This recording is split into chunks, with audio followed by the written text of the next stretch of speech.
thank you all for coming. While we know that there is never a perfect or ideal time, we did try to stagger the two meetings to hopefully work around shifts and schedules.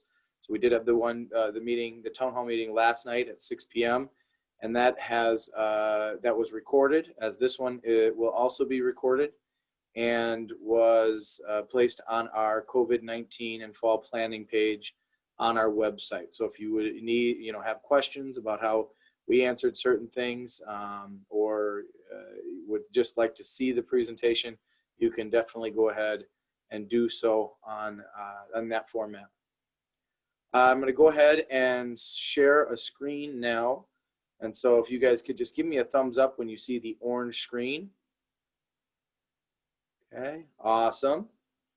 And so the overview of how the meeting is going to go today is that I'm going to walk through what this overall concept reopening plan is, what it is not, and then we're also going to allow time to answer as many questions as possible.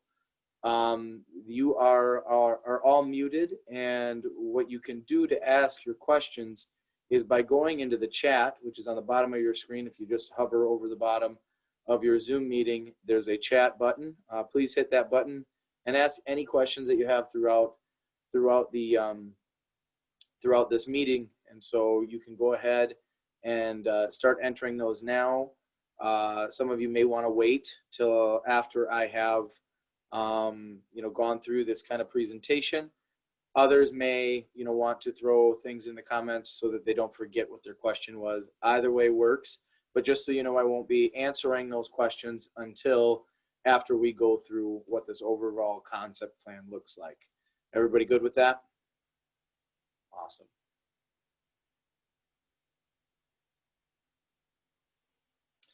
All right, so first of all, I want to say thank you. Thank you for the warm welcome to Viroqua. It has been a great transition to this point. I literally closed on my house here in town at 3:30 yesterday.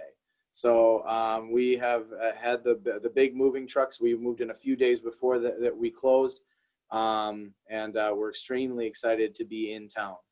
And it's been just, again, such a warm welcome. So thank you for that. I can't wait to incorporate that. I should probably start, because this is the first time we're all meeting I'm Tom Burkhalter. I'm the new district administrator. We are moving from Clintonville area, which is way up in between Green Bay, Wausau, Appleton, and Stevens Point. I have been married for 9 years to my beautiful wife, Kim, and I have three boys that keep us busy. So I have a 6-year-old son named Will, a 4-year-old son named Owen, and a 1-year-old named Jake. And so we're not bored often in our household with all the activities happening. We definitely have a lot of energy in the Burkhalter household. I want to then also thank you guys for your patience and your understanding. This has been the most interesting summer for an administrator, for parents, for teaching staff, and so thank you for your patience and thank you for your understanding. We have a saying that was going around on Facebook that I think is pretty fitting, as I've only been here a little bit over a month. What a year this month has been is pretty fitting with that. This was not the typical you become a new district administrator and you jump in with we're just going to do meet and greets with people and try to get to know you. This was absolutely let's jump into this and let's get to roll up the sleeves and get to work. And so I would say again, thank you for that patience and understanding as we continue through this planning process. Another point that is as accurate as they come is this plan is not perfect. There isn't a perfect plan. There are so many different variables. This is not a perfect plan. And another point is that there will be more information that will be coming from your specific schools, and we'll talk about when that information is coming, and you should have already received multiple pieces of information from your building principals. Apologies for our technological issues on Monday. I am so sorry. We went through, we noticed almost immediately. I could not believe how many people were taking that survey in the evening. And again, I do apologize for that, and I also apologize for the late communication. That won't happen again. And we were definitely kind of scrambling at that point to try to make sure that you were aware that we knew that there was something wrong and that we were working on it. So I do apologize for that. The new links should be up and going, and have been working really well to this point. So again, please follow those new links that I sent out on Tuesday morning. So for this format, please include your questions in the chat. Remember that you are not anonymous and that all comments are visible to all participants. So I do want to give that disclaimer to you. We will do our absolute best to answer all of your questions. This is being recorded, and we will share this out in very similar fashion to what we did last night, which is, again, putting it on that page right there for everybody to have access to. And a summary of the questions and answers will be added to the website after this meeting. So there'll be a summary of all of the comments and questions, and then our responses to that. So that will be also online. There will be more information to come. Each building will have their own town hall style meetings, and that's tomorrow night. So the elementary will be at 5, the middle school will be at 6, and the high school will be at 7. So again, elementary at 5, middle school at 6, high school at 7. I know this is inconvenient for some as far as times go, and I apologize for that. These also will be recorded. We wanted them at different times because we have parents that have students in multiple buildings. And so we wanted to make sure that that we were giving everyone the opportunity to attend them if possible. So again, the key to this entire situation is finding balance, and finding that balance of knowing that we can't open without assuming some level of risk, but also believing that in-person education is the best way that we can educate the whole child. And so this challenge has truly become key to everything that we're planning, and we now are have shifted to that risk mitigation. So what are the things that we can control to mitigate the risk to the best of our ability to make the schools as safe as possible? And so within that, we also need to listen and respond to our parents and to our community. Parent survey that went out, and I cannot believe it was only right at a month ago. It seems like a year ago that you guys answered that first survey. That is not the case. Just at the beginning or in the second week of July there. So we had an unbelievable response rate. So when you think of a typical survey, 30 to 35% is a pretty good response rate to get back on most surveys. We have 1,100 students, and we had 851 responses. So that puts us at an unbelievable percentage of about 2/3 of our population. And so that is just outstanding. It was very solid as far as the representation from all grade levels in schools. And at that point in time, and what we'll say is that what we will say is that no survey is perfect. So within that, we know that those that took that survey in the morning and had more information come to them may have had a different answer in the afternoon. And that's why you do a survey, is to find out where people are today. And so at that point in time, we did have 72% of students that said that they would send their student on September 1st, and 28% said they would not send their student on September 1st. And so again, that is that snapshot of where we were at that time. And again, I understand that situations change, thought process changes, and again, I'm not saying that that's exactly where we are right now, but that was the snapshot at that point in time. Factors that we took into this consideration were many, a ton of different factors, including parent input, staff input, Vernon County Health Department, emergency management through Vernon County, We also have a medical advisory team through Vernon Memorial Healthcare. We also have been using our DPI reopening guidelines, your community expectations. And please know that this information is changing at such a rapid pace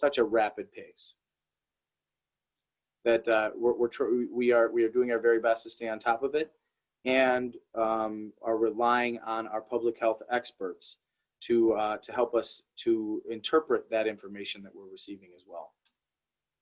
So our plan that was board approved last Wednesday night was to have face-to-face instruction in the following formats, which will include face coverings being required for both staff and students.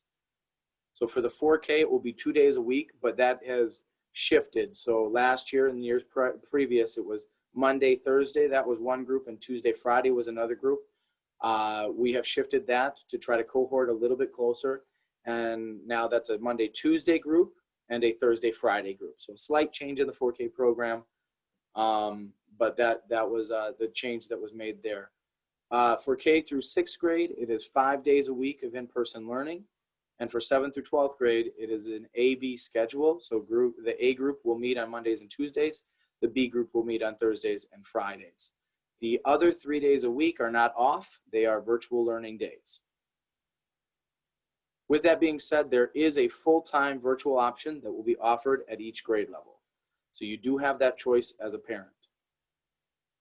And we will reevaluate every at 4.5 weeks, and every 4.5 weeks thereafter. And how we came up with 4.5 weeks, which seems like such an arbitrary number for so many, is that is our mid-quarter. So a typical quarter runs 9 weeks, and so a mid-quarter runs 4.5. So it seemed, as far as from an education standpoint, to be a pretty logical transition point. So I hope that makes sense to everybody. Another change is that the dismissal times have been bumped up. So elementary will be dismissed at 2:20 p.m. and the middle school, high school will be dismissed at 2:30 p.m. There are many reasons for this change, but the major ones were to allow staff to plan for both in-person and virtual instruction, and to help with the mental health needs and the self-care needs of our staff and students. So there's a lot. This is going to look extremely different for our students and for our staff, and we really want to make sure that we're taking care of everyone involved. There have been many changes in our, excuse me. I'm already starting to lose the voice, guys. I'm sorry. I've been talking a lot. I apologize. For procedural pieces with our custodial staff, there will be thorough cleaning. An outside company has been in to provide training and will continue to provide that training, along with updates to our staff on best practices and how to handle COVID-19. We are looking into a potential need for additional staff to make sure that we can keep up with that deep cleaning schedule. High touch point areas or high touch areas such as desks, doorknobs, light switches, anything like that will be cleaned throughout the day periodically by staff. As far as purchases and equipment, we have purchased misting equipment to sanitize larger areas such as hallways, lockers, those types of areas. We also have purchased hand sanitizer stations for every classrooms, and they will also be at crossing points throughout the buildings. So that'll be at just major, high traffic areas. We will also have hand sanitizing stations there. We do have plexiglass barriers in each of the offices. So there's a barrier when you walk in between you and the receptionist. Excuse me. There are over 8,000 masks that are cloth face masks that we have on hand from our state and from Vernon County. And we have board approval and are going to be putting in what's called a GPS needlepoint ionization system. So long story short, this attaches to our current HVAC system, and it does another, I'm not sure if we want to call it a filtering process, but it is a process that kills viruses, and no one is saying that they will kill COVID. Nobody's making that full claim. but it does kill viruses, bacteria, and mold, and removes pollen, dust particles, and especially, you know, for some grade levels here, this is going to be a big one. It also removes odors. So I think our teaching staff will definitely appreciate that for some grade levels.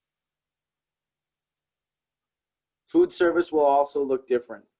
So we have, we will be implementing the following, and there will be more pieces to this, but those are going to be building and school specific. So I don't want to get into all of those because those will be different. But for sure, across the district, there will be no salad bars, no buffet style, self-serving, and we would like to offer for our virtual students the option to have a meal provided by us, but we are really struggling with trying to figure out the logistics on how to deliver that, as we have been able to through the end of that summer school program. So we will be able to provide meals. We just don't know quite how that looks in the logistics of getting those meals into the hands of kiddos. Does that make sense? Okay. Athletic and co-curriculars, this is a hot button topic, absolutely. Practices at this point will begin in accordance with the WIA guidelines. And so for those of you that are unaware, the WIA did back up the start dates for all sports. And specifically the high impact sports of the fall, volleyball and football, are backed up to a start date of September 7th. We will follow those guidelines at this point. This potentially can change, and we are anxiously awaiting a potential announcement coming out on Friday from the WIA board about some more direction on sports. Many questions have been raised about what happens when we have when an ill child is at school. At very first, they will be sent to the nurse's office, and again, we're going to have face masks, so or face coverings, so that shouldn't be an issue as far as first putting on a mask. They should have those on. They will be sent to the office, and then we're following DPI and DHS guidelines for what COVID-like symptoms are, and then what do we do. So DPI and DHS partnered to really give us some guidance on what symptoms are to be treated extremely seriously, and then what symptoms can be coupled with others to lead us to believe this is a potential COVID-19 situation. So I apologize for that noise there. So within those guidelines, things like a headache or chills are some of those minor, symptoms that if we have multiple symptoms, we will be moving into that area. Things like a new or worsening cough, temperature, those are more severe symptoms that we will immediately be moving into that category, that more severe category. How does my child get back into school after recovering from COVID-19 symptoms? So we will be following the Vernon County guidelines. They did just send those guidelines out to us this afternoon. I do apologize, I don't have those to put out to you, but we will get those out to you soon. So the guidelines do include questions like, have you been in contact with a positive COVID case? Have you traveled outside of the area, and have you been a part of mass gathering? So as we move forward, we will definitely be updating you as we are updated in the route that Vernon County will take in that. It's definitely a living, breathing process. And so again, we're going to keep you updated the best that we can about the decisions that are made at the county level. So what if we have a positive test? What if we have a positive COVID-19 test for either staff or students? And so this is how, right now, this is how this process would work, is we would contact you, the parents, and then we would also contact Vernon County Health Department. Then we become a partner with the Vernon County Health Department over this process to really understand who's been in contact with students. So some of the questions they will ask us, and they'll ask us for lists of students and staff that have been in contact with the student for longer than 15 minutes. And potentially, was this contact with or without mask? Now, obviously, with our masking, we shouldn't have too many situations where you're around another human, another person, for more than 15 minutes without a mask. So we're working on how that would look, but those are some of the questions that they will ask us, or they could ask you as the parent. Then the Vernon County Health Department will determine who needs additional testing and who needs to quarantine. And so they will give us that guidance on, all right, so here's that line, here's who needs to do what. And we'll just be working in partnership with the county for that. And that flow chart was released to us this afternoon. Again, we have not had a chance to sit down and really go through what that means for us. So we will release that to you as soon as possible. So school closure, we may need to transition to a virtual remote learning for all students under two situations. And the Department of Health Services at the state level is releasing guidelines for us. I believe they're going to have them out this afternoon. So my administrators are just are clapping in the background for some additional reading. And so we will definitely be interpreting those and getting that information back to you as quickly as we can for turnaround time. And so those are going to be clear metrics on when you have to close, how you can reopen, and all of those metrics that everyone has been asking for. So again, so the two situations would be if we have a rapidly increasing number of positive cases in our community, and that decision will be made in conjunction and coordination with the Vernon County Health Department. And the other possibility is potential staffing concerns. So we want to be able to provide that top quality in-person education, and we will do so. However, just a disclaimer that there may be times when we need to look and see and to ensure we have proper staffing for those grade levels and classes.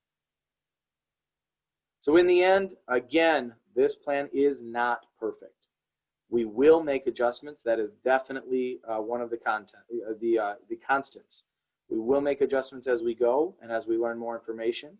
Again, please know that the elementary is meeting tomorrow afternoon at 5, the middle school at 6, and the high school at 7. It'll be the very same format where the principal will be walking through more in-depth school-related information, and then they will be having a Q&A session.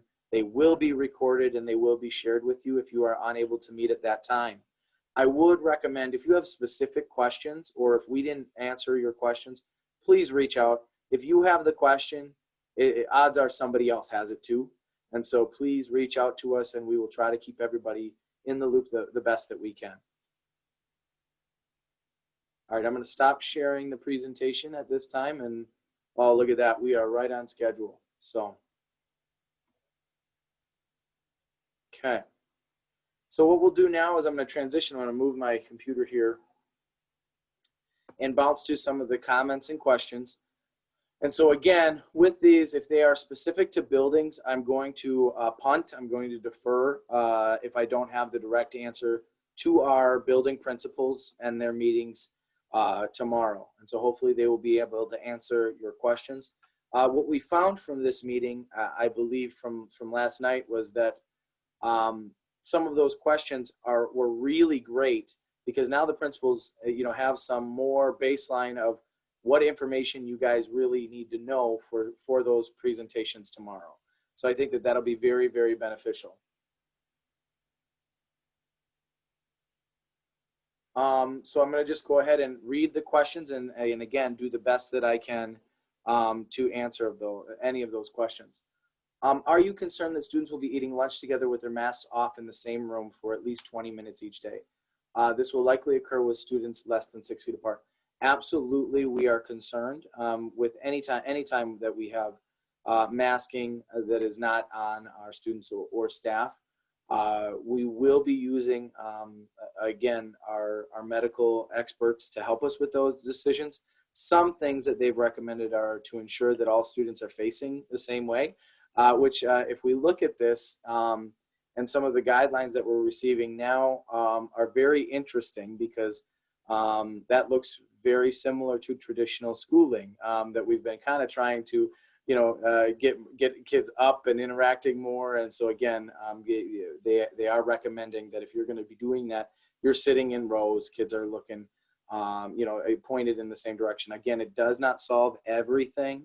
We understand that, and there is a risk to that. But we will continue to rely on those medical and health experts to help us make those decisions. If the mask mandate is overturned, will students still need to wear masks? That's a great question. And the answer is yes, until our Vernon County Health Department and our Vernon Memorial Healthcare Medical Advisory Team are advising us that it is no longer necessary.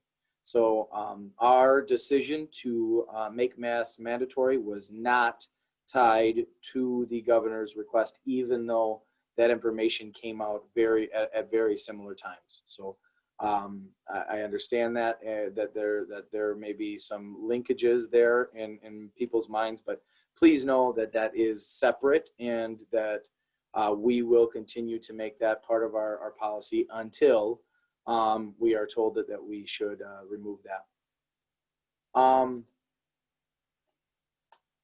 I have 6 students in the district spanning K through 11, and I'm strongly considering homeschooling. If VAS staff is not utilized instead of Edmentum for virtual instruction, can the district make this an option for all students at all levels? And what I would say is to try to give some background on that, because some of you weren't at the meeting last night. Edmentum is a company that we are partnering with to help us provide top quality virtual instruction to all students. And so what that looks like is very different depending on grade levels and availability of staff. And so at the elementary, potentially, what it could look like is our Viroqua area schools teachers are leading a group of virtual students, and Edmentum is solely there to help support our teachers. So they have professional development opportunities such as things like, how do I connect on a personal level with kiddos in a virtual world? And they're able to help us walk through that process from the experts that do it all the way to, especially at the high school level. I'm just, okay, sorry, Fran, I'll look at it. Especially at the high school level, that we may have some staffing issues, especially with the AB schedule. The goal of that AB schedule is to get our per class numbers down to a level that we feel more comfortable with. And so if we get to the point where we now are saying, let's say 20% of our students are choosing virtual, what that does at the 7th through 12th grade level specifically is it gets our per classroom numbers down. If we start shifting 20% of our educational staff to that, our classroom numbers are staying the same as they are now, and there's really no benefit to doing an AB schedule at that point. Does that make sense to everybody? Okay, I'm seeing a few head nods. Okay. Okay.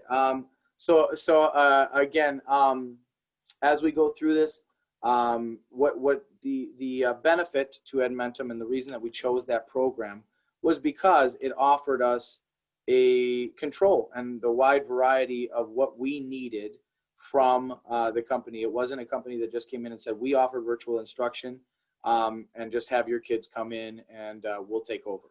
And so within that allows for us to be able to better meet the needs of all of our students. Please help me understand why the current survey is essentially the same that was filled out a month ago. What new information are you gaining from this? Why hasn't administration been more transparent with communicating the process of determining options? It seems parents and teachers have been given very little opportunity for input regarding needs, concerns, questions before the plans were announced. So I'm sorry that you feel that way. When we're going back through the survey, as far as being similar to the last one, absolutely it is similar. There are similarities. However, for this one, we're really trying to gain, and I hope you noticed that within those surveys, we're trying to really move forward, especially for those families that are choosing the virtual option, that, okay, now we're gonna move forward and give you the potential, registration information. How do you sign up to get some orientation, regardless of who's leading that conversation. So again, essentially, yes, as far as where are you guys at right now, in person or virtual? Yep, it's the same. It's the same that way. But we need this information to really determine what staffing is going to look like, and where we need some additional resources for you guys to provide that top quality education in both a virtual and in-person world.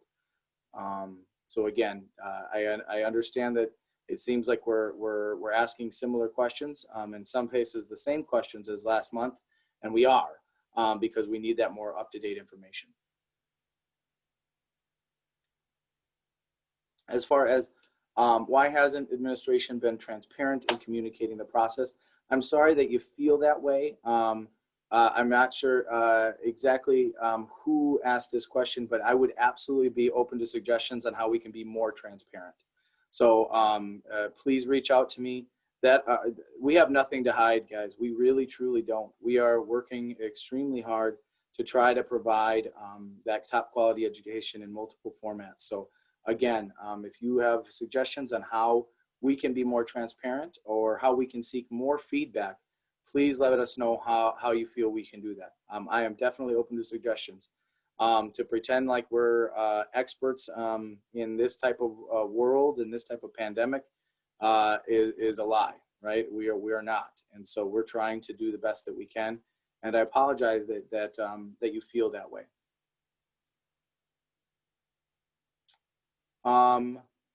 Next question.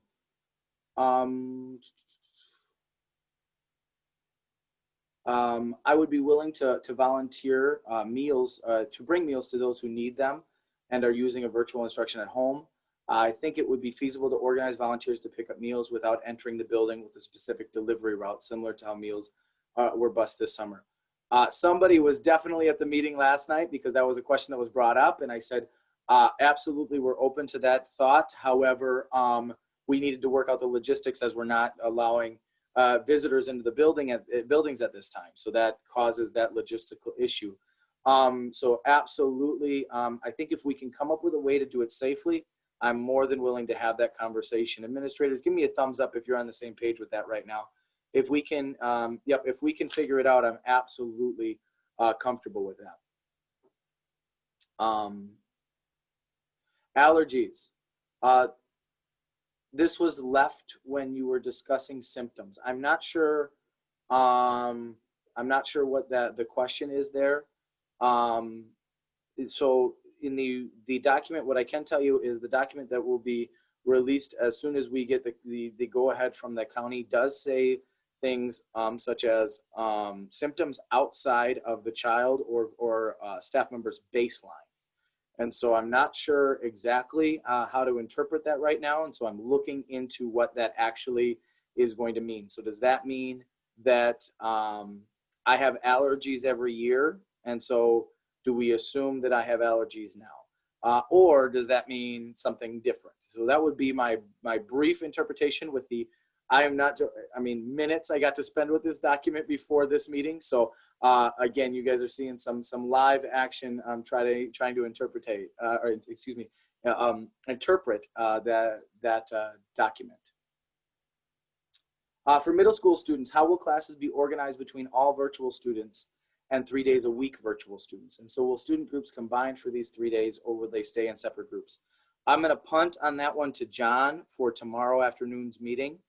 So John, please be ready to answer those types of questions. I know you will be. So thank you. Will we receive a Zoom invite for the meetings that are scheduled tomorrow evening?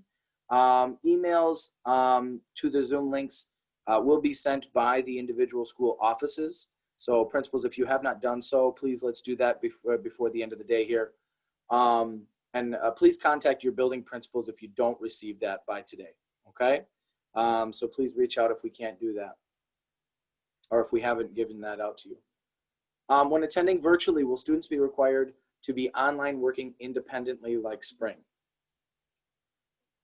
Wow, that's a great question, and what I would say is virtual learning will definitely not look like it did in the spring for the fall, for a variety of reasons. And I know some students and parents really liked it. Some teachers really liked the way that we did some things in the spring. However, that situation was an emergency remote learning situation. We had to pivot like that. On March 13th, as an entire state, we had to pivot. And so we had to really, truly provide that emergency education the best that we could within that time. As we've had some time to plan, as we've got these different partnerships, we are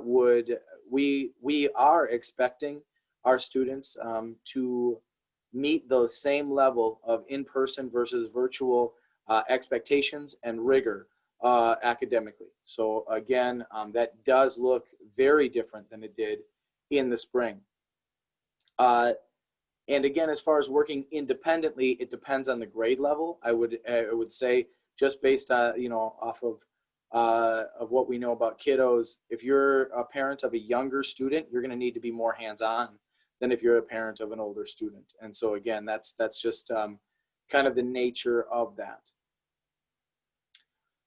Great question. Does Edmentum offer a self-paced program? I am not 100% sure with that. I will look into that. I'm not sure if the building principals can give me some input on that, but we will look into that. With virtual learning, will there be electronics available for students to use at home on their virtual days? And the answer is yes. If you don't have a device, a reliable device, we will do our very best to get you a reliable device. And so again, we'll do our best. And we are pooling kind of all of the Chromebooks into a group that those students that need them will have that access. You can always purchase electronics for that, but what I would say is, being fully transparent, we have made a very large purchase of Chromebooks, and we are looking to be we have the potential to be a one-to-one school, which means we would have one device for every student, either in late October or early November. As soon as March 13th hit, we have producers of Chromebooks have been back ordered for months. This has been a common problem, and so again, they're ordered, and we should be ready to distribute those either again late October or early November for those devices. What is the process for a family to decide to switch from on-site to virtual learning? And so that really depends on when. And so we will have kind of a buffer zone to allow parents to be able to come back or to go virtual if it's not working out right away. And so if we go forward with this, what it looks like is, let's say you choose virtual because you have reliable internet, but you have 2 or 3 kiddos that are all trying to use the internet and it just isn't working. You would have that option sooner rather than later, to come back in. What we don't want, just because it's not what's best for kids, is we don't want parents to feel comfortable sending kids to school, and now they're here for a couple weeks, and then something happens where we don't feel comfortable, and now we're virtual for a couple weeks, and now a month goes by and we are comfortable, and now it's just flip-flopping back and forth. We know is not going to be best for kids.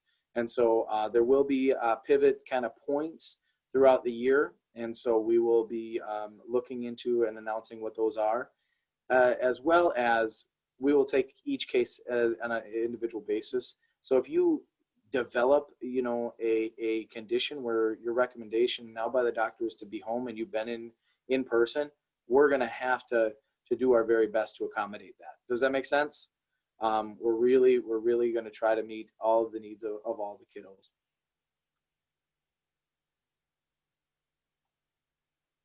Will non-teaching staff be assigned to disinfect high-touch surfaces throughout the day? It truly depends on which high-touch surfaces you're talking about. The in-class ones, at this point in time, we could hire a ton of custodial staff, and they're not going to be able to get into every classroom, every passing period. So we will be relying on teaching staff, on some support staff to help us in the in-class stuff. With the in-class stuff, we will be absolutely relying on our custodial staff to help with those common areas. Will lists of chemicals be used in the cleaning practices be posted? We can look into that. I know that that's been a common question from our staff as well. We do have, we're getting that information from, we do have the sheets, but there's different, help me out with the word, Mike, dilution. There's a different, different levels of what that actually is of the current products. I will say that while we are going to be cleaning areas more often, it's very similar to the products we've used for years, just using them in a different format. So we will look into that, and yeah, we'll post that. We again have nothing to hide. My oldest child's university made the decision months ago to do full virtual in order to protect students and vulnerable staff. I'm concerned with vulnerable staff members at VAS. Okay, I'm trying to summarize here. Many resources that we didn't employ last spring, plus options to still bring students back with the most needs to school if they choose, greatly reducing the number. I would argue ultimately the lives of teachers, their families, and students are more important than parent desires. How can the school support every single staff member that does not feel comfortable returning to school regardless of their personal situation in these trying times? My goodness, that is a spot-on statement, and I'm sorry that I was trying to summarize that. You guys can see it in the comments. So when we're talking about this, absolutely, when we're relying on our medical health experts and our public health experts to guide us in that decision-making process. If we went to an all virtual format, it still is a potential for sure, especially if we get that guidance from our county that says we need to pivot in that way. We need to be ready for that. I completely understand the sentiment, and I do understand that when we're looking at this. I'm just trying to read through it again. I would say that again, we are here to provide an education to students, and we do have certain situations where kiddos, even within this statement, say, parents can have that choice, and that's what we're giving you. We truly are giving you that choice. It is not an easy choice, but what I will say, and I said this last night, and I hope I was clear with that, is while the choice is difficult, you aren't going to make the wrong choice. You have to take into account your family situation, the health of your family members, the different options, and you have to make that choice. And I understand the thoughts and feelings of that's unfair for you to have to make that choice. I get that. I'm sorry that that's the position we're putting you in. What I would say is that I'm very thankful that the school board has allowed us to give you that choice, however, so that you can make that, make the decision on how you feel to best educate your student and with you in your situation. So we are trying to do our very best to give you that choice. So again, thank you for the question and comments. Second question regarding staff and student safety. Are you prepared for, mental health of students is a great concern of ours, and mental health of our staff is as well. And again, I believe it's a matter of if, not when, considering the amounts of risks having classrooms gathering in enclosed spaces. Again, absolutely understand that you are taking a risk. We are taking a risk by opening schools back up. We're trying to, again, find that balance of providing an education for our students and doing it in as safe of an environment as possible. For those who do not feel comfortable returning to school, will there be adequate, sorry about that noise again, will there be adequate PPE, face masks, eye protection, barriers, spacing, ventilation, virtual meeting tools available from day one of Teacher Week. What I would say is yes, to the point that there will be PPE, we will have masks, we do have shields, we do have some barriers.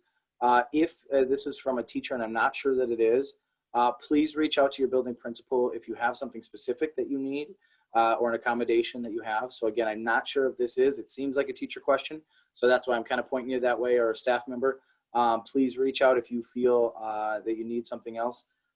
We, again, are following the recommendations of our county health officials and our medical advisory team to make those decisions. Even if we look at just PPE, we have spent considerable time, because when the shortage happened, everybody, and very thankful that they did, shifted to making PPE and hand sanitizers and all of these things that were needed. And now we're trying to sort through, okay, is this a reputable company? Is this a good company to work with? Are they making a product that is high enough quality for our teaching staff and for our students? And so again, we're working through that with those public health officials. A child has allergies or some symptoms similar to COVID. Will the child be isolated, parent called, after coughs and sneezes? And the answer will be, it will be on a case-by-case basis, but unless there is an underlying note from a doctor saying this child's going to have this, we will be conservative and treating that as a COVID case until we know otherwise. Does that make sense? Okay. If a child needs to stay home for an illness, not necessarily COVID, will they be able to join the virtual learning until they're well enough to return to school? At this point in time, it truly depends on the situation. So if you are doing, if you're in 7th through 12th grade, that's a super easy transition because that staff member is providing that virtual education in a different way anyway for that blended learning. For the elementary, it will depend on the grade level. It will depend on the format that is being used within that grade level. Is Edmentum a for-profit company? Yep. So they were founded, I've got some notes here, founded in 1960, and they've been around for a long time in providing a quality product. For the students using blended classes, will their virtual be done in Edmentum or with their VAS teachers or some other kind of virtual instruction? So I'm guessing by the use of blended, you're meaning 7 through 12. And again, it will depend on the situation, but the majority of students at this point in time, we are anticipating if they're full-time virtual will be done through that Edmentum, the Edmentum company. However, we will have a local, contact person that's checking in, making sure everything is going smoothly, and giving some of those mental health check-ins so that we can continue to maintain that local connection. Will the children be generally tested at any point for COVID? At this point in time, I have not heard anything with that. If it was brought up a while ago, I can bring that up again if there is interest for that. But at this point, there was not any general testing that was being scheduled. What will be the availability virtually for specials, music, PE? There will be specials offered in a virtual format. Again, I apologize because I sound like a broken record. It will look different at the different grade levels. It absolutely will. Edmentum does have specials available. We will be open if there is room within the classes to fall within our social distancing and our guidelines. So if we have a student that is in Edmentum but would like to take a shop class, for example, we would absolutely love to have them come in. We do have that happen sometimes with homeschool students at this point in time. So again, if there is space available and we can do so safely, we will absolutely look into that.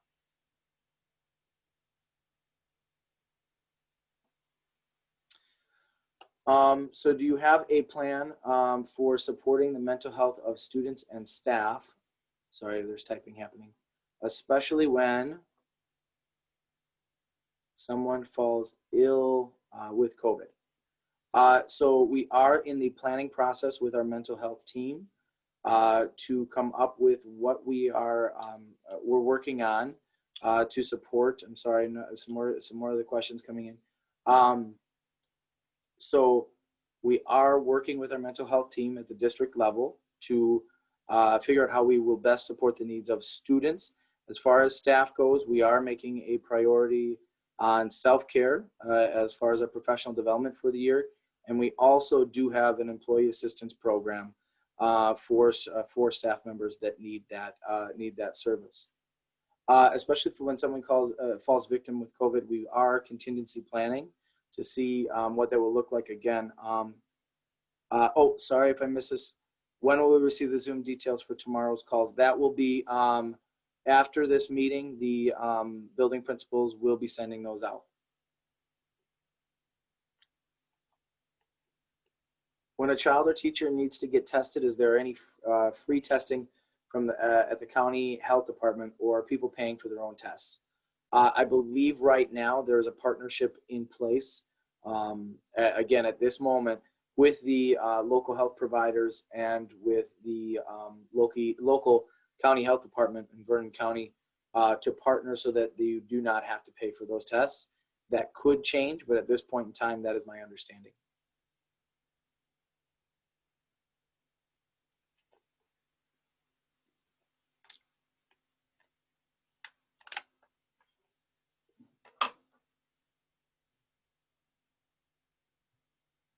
All right, we've got a couple more questions coming in. Please continue to use that chat line if you have any questions.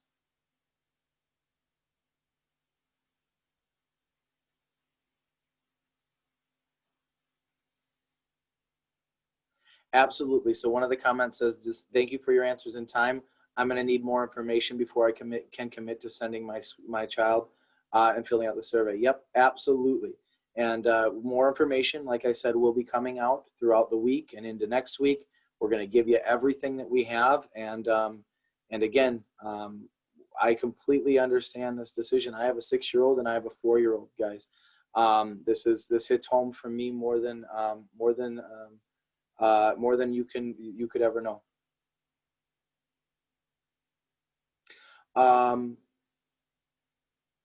Okay. I see a couple more coming in, but I'm hold on one second. Almost done with my second bottle of water here, guys. I'm not losing my voice too badly yet, so we'll keep working on it.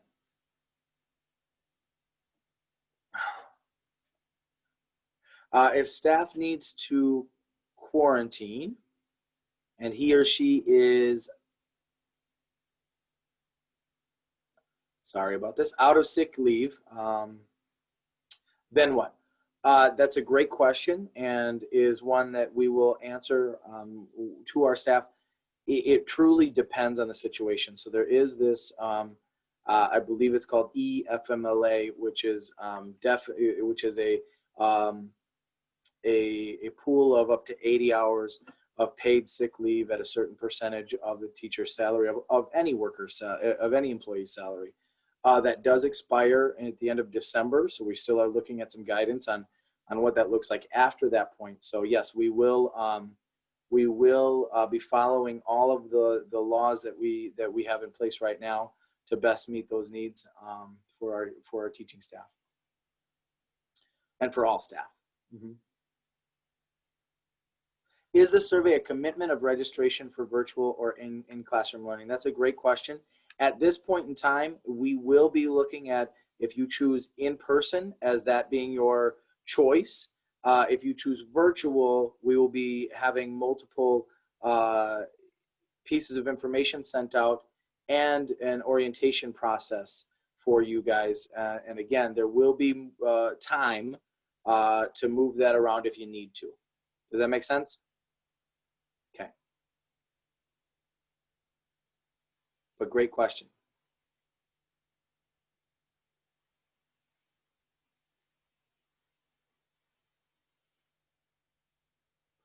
So I do think the use of Edmentum, a for-profit company being used to educate children should be explained more as a matter of transparency. What does this mean for the district? Is it more money? Absolutely, it costs us money to use that company.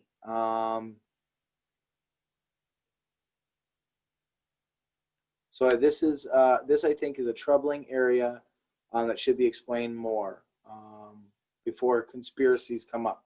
So again, the reason that we chose Edmentum, we could have tried to do this on our own. We were trying to be mindful of all involved, not only for our teaching staff, but also for our students to provide a professional service. And so again, with this, the draw to Edmentum versus some other outside companies was that there's this dial of choice that we have on how involved Edmentum is in educating the children of Viroqua area schools. What some other local schools are doing, and again, this is not me criticizing in any way, because there's nobody that has the perfect answer right now for schools. Everybody's doing the best that they can. What some other local schools are doing are in-person teachers are also the full-time virtual staff. And we felt that we would be stretching our teaching staff too thin by forcing them to do that. Now that's still happening in a sense with the 2 days and 2 days on, 3 days, I won't say off because it will be still providing education. However, that is hopefully helping with that population, that pocket of whatever percentage it turns out to be of full-time students, truly helping to find that balance with a company that has experts. If we remember back to the spring, not everyone was happy that we didn't go and find resources from an outside company. And so again, I'm not saying that that this is going to be something that is a long-term solution. However, I will say that I do feel better partnering with a company with a great reputation and partnering with a company that has done this for a long time. And so moving forward, if a food service worker gets sick, does all food service shut down for some time? That's a great question. We haven't gotten into the specifics of food service specifically. That will be a decision that's made in partnership with the county. As far as, I mean, if all of our food service workers in one building or another need to be shut down, I just again off of my gut. Sorry, Kathy. Now that I'm putting hand sanitizer on, everybody's putting a hand sanitizer on. Okay, I apologize for that. But as we move forward, again, that would be a situation where we would have to look into alternative ways. We would still want to provide a quality meal, and so that may be partnering with another local district. That may be partnering with an outside vendor. At that point, I do not have an answer for you, but those are just some of the things off the top of my head that we would consider anything to try to get you, to get kiddos the food. All right. In the chat from Principal John Schneider says the link for the middle school parent town hall meeting is in the parent communication form that was sent out yesterday, as well as there's a link in the FAQs with responses to many of these questions that were specific to middle school.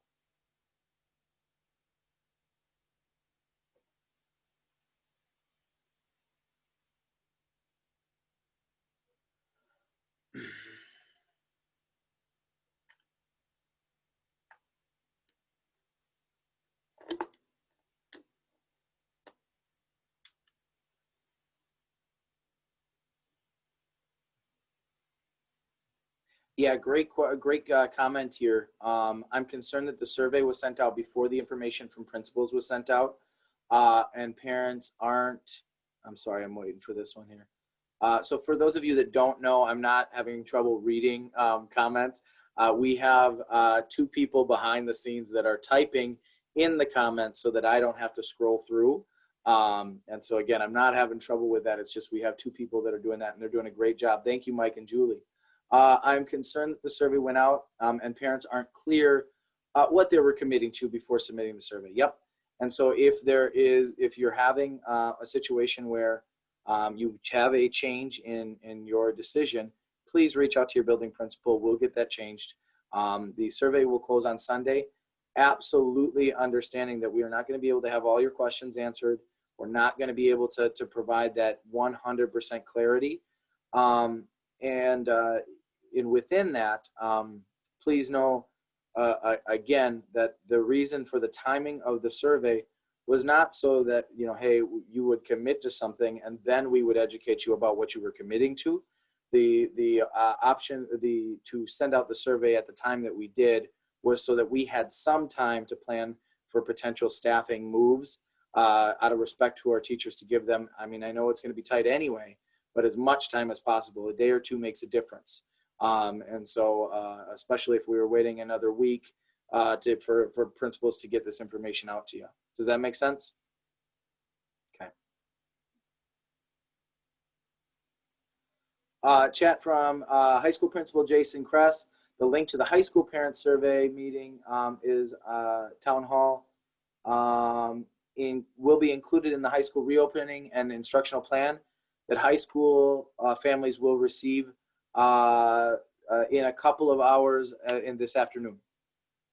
So I don't see Jason on, but I believe, yep, that's what it says in the comments. So much gratitude to the faculty and staff for taking on all the extra work needed to lower the risk of the child. Absolutely. We have a very resilient group and a very committed group to the education of all of our students. Thank you absolutely to our staff. So whoever said that, thank you for mentioning that.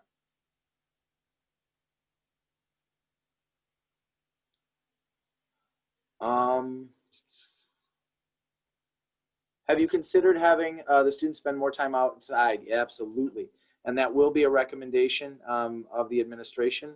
We are still working out the logistics of how to ensure that we don't have too many groups in certain pockets outside.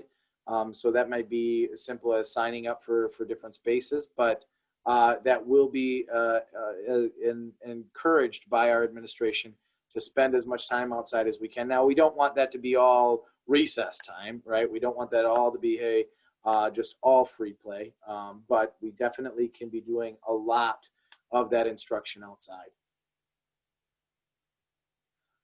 Do the windows of the schools open? Yes. Children, sorry, we got a couple more questions coming in. I'll be patient. Sorry, Mike and Julie.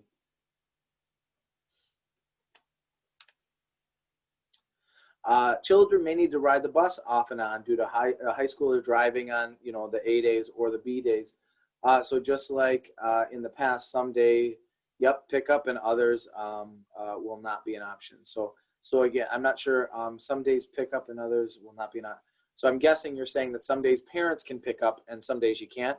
We will work with our transportation department to create that. I know Randy is already working on that, and it'll be. We will adjust as the numbers come in. One good thing about the parent survey from the beginning of July was that we did notice that many parents were trying to find some alternative transportation. Not everybody can, but we can do, it will lower our ridership, as only about 29% at that time needed that transportation. Obviously, those numbers could change. But that would help us with the numbers on the buses for sure. Any increased security with all children wearing masks? I'm not sure exactly what that question is alluding to. Any increased security? I'm not sure. So if you have any specific questions, please reach out. Oh, can you explain what a Mr. is? I do not mean like a Mr. or a Mrs. I'm sorry. So a Mr. is it's a type of a piece of equipment used to spray down with a very light spray disinfectants and other spray for things that don't usually get cleaned as often, because you have to usually use a hand with a towel or rag. And so these misters provide a very light spray to that. You will sometimes notice this being used in like public restrooms at different places where they'll go in and they'll just do a quick spray. And so you kind of feel some of that sometimes on the floor when you first walk in, some things like that. Yep, that's a great question. I apologize for that. How it worked for kids that need to be walked over to middle school or high school to wait for older siblings. Will they have to wait outside? That is a great question that was actually brought up yesterday, I believe. The days are blending together, but by the administration, we will work on the logistics of that and provide clear communication as we go forward. Not all classrooms have windows. That is true. Yep. So pickup drop-off zone isn't too safe in the elementary. We have heard that time and time again. Unfortunately, Pat, the new elementary principal, wave for us, Pat, is Pat's new. I'm new. We have not been able, we haven't been able to see it in action. One thing that we will be doing is contacting the local police department and making sure that not that anybody's here necessarily, but that we're coordinating and consulting with them to see if they have any ideas to improve that. We also have discussed bringing in an outside company that is not, it's a not-for-profit. It's a group of people that come in and do an assessment of transportation to and from school and the safety of it for kiddos. It's a great group. The problem with that is they have to do that assessment live. And so they have to see the assessment, see how the traffic flow works in person in order to make the recommendations. So there is not an ideal there, but we'll continue to work on it.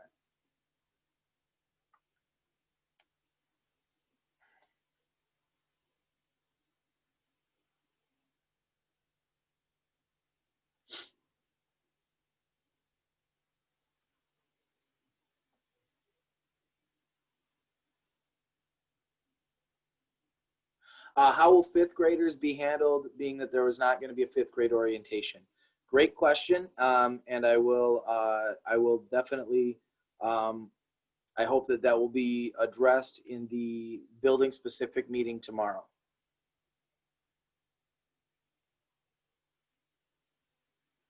Absolutely, yep. So I have a student that's a bit nervous as she doesn't know where anything is. One thing that we've been talking about is potential videos of walking into the school. In this case, as a fifth grader, here's your entrance. Here's where you'll walk in. Here's what you're going to see, to try to gain some of that, some sense of normalcy or familiarity with the space before you're in it. And that's probably a good practice, whether COVID's there or not, so that before you're walking into a school for the first time, you have some of that. Yeah, absolutely. Misting will not, will be done at the appropriate times. Great question. Sorry, I didn't read that one. Will the misting be done many hours before kids and staff are breathing it in or touching it? Yep, the misting will be done at the appropriate time so that it's dry when kiddos are here.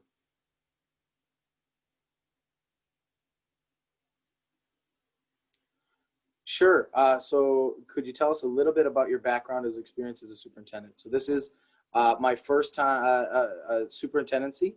So most recently I come from the Clintonville district, as I was there for 3 years, as in the last two,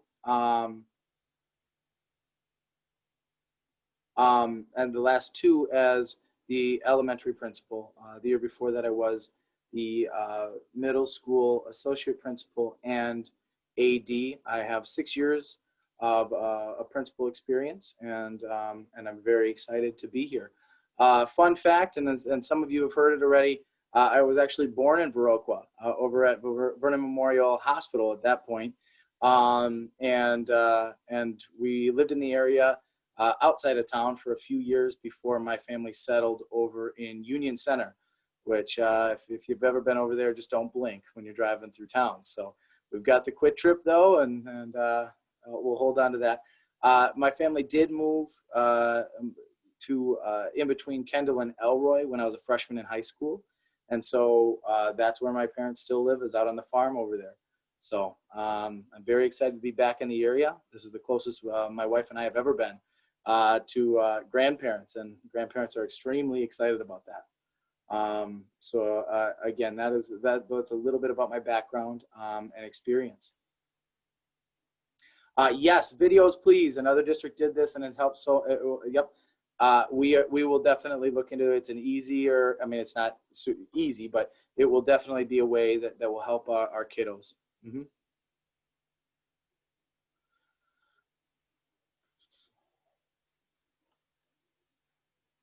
With kids with anxiety, emotional issues with older siblings in the same school, will they be able to walk them to class for a safe and less stressful transition? Potentially, we'll have to talk about that. We have not had that specific conversation. We'll talk about that as an admin team and get back to you guys on that. We'll roll that out within individual building plans on whether or not we will do that.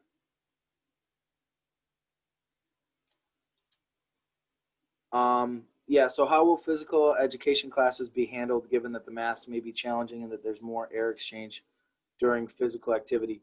That's a great question. We will be masking again when we're inside. We will definitely be using outdoor spaces as much as possible for our PE classes. We've also talked about, having different spaces set up for different classes.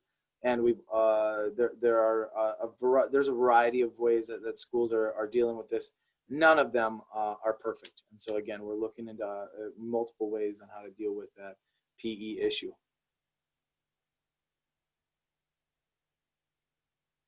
Yeah, I do have some teaching experience besides being a principal. So I have a very interesting background. So my teaching, I was a family and consumer sciences teacher in the Columbus and Fall River school districts.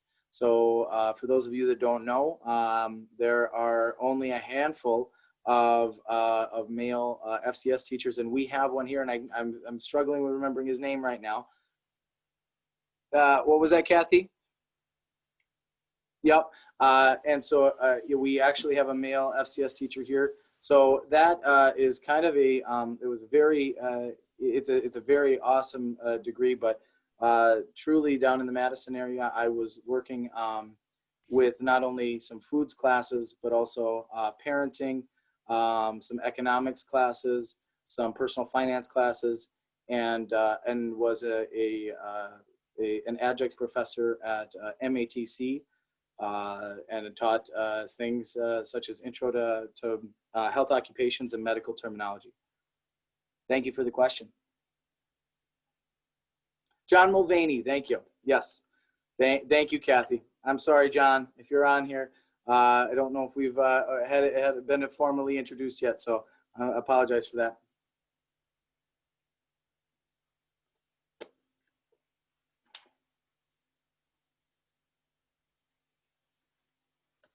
All right. I'll wait a couple more minutes to see if there are any other questions. Other than that, I truly appreciate you taking the time to listen today, to offer up your questions. This has been a very enlightening experience, and again, shows just how committed you are to providing this high quality experience in whatever format you choose. Again, I'm going to reiterate that you have a very tough choice in front of you, but you will not make the wrong decision. There will be multiple, good options, but again, you have to make that decision based upon your situation. And again, I look forward to having your kiddos back in whatever format you guys choose here in September, and look forward to meeting and working with each and every one of you. All right, I don't see any new questions or comments. Thank you so much. Have a great day. This will be posted on the school site on the COVID-19 and fall planning updates.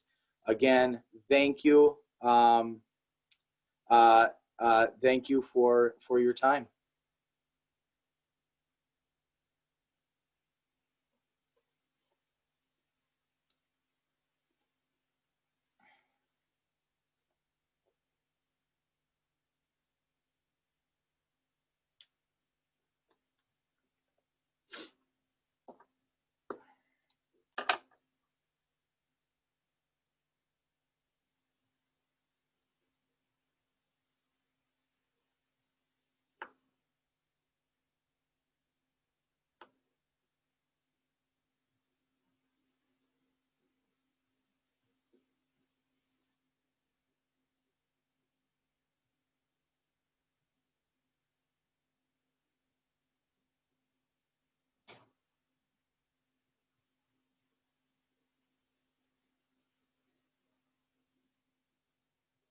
Thank you all for the positive comments coming in right now. I appreciate it. Thank you.